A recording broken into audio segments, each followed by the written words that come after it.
সুপ্রিয় দর্শক, আসসালামু আলাইকুম। আজকে আপনারা সবাই জানেন যে বাংলাদেশের নতুন যে সরকার গঠন আজকে হতে চলেছে, এখানে সরকারের শপথ গ্রহণের জন্য আজকে সবাই ভিড় জমাচ্ছে।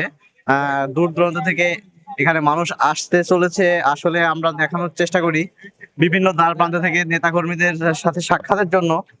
অ্যাকচুয়ালি আসলে মানুষজন আসছে, প্রচুর পরিমাণে আমরা ভিড় লক্ষ্য করতে পারছি, এবং এই ভিড়, উপচে পড়া ভিড়, আসলে মানুষ যে যেদিক থেকে পারছে নিজ নিজ অবস্থান দখল করছে।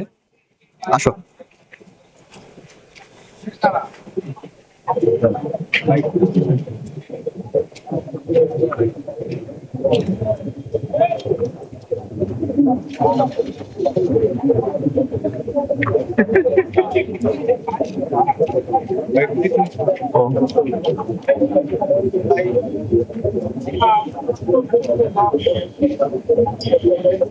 সুপ্রিয় দর্শক, আমরা সরাসরি আছি এই সংসদ ভবনের 4 নম্বর গেটের এখান থেকে আমরা দেখানোর চেষ্টা করছি যে প্রচুর পরিমাণের দর্শকের ভিড়।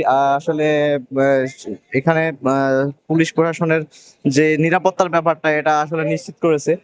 প্রচুর পরিমাণে এখানে জনসমাগম হতে পারে, যার কারণে আর কি পুলিশ প্রশাসন বা নিরাপত্তা রক্ষাকারী বাহিনীর আসলে যে তৎপরতা কাজ করছে, এটা আসলে অভাবনীয়, যেটা আর কি বলে বোঝানোর নয়। আহ আমরা দেখানোর চেষ্টা করছি আশপাশ থেকে বিভিন্ন দূর দূরান্ত থেকে নেতাকর্মীর সাথে দেখা করার জন্য বিভিন্ন মানে নেতাদের বিভিন্ন নেতা কর্মী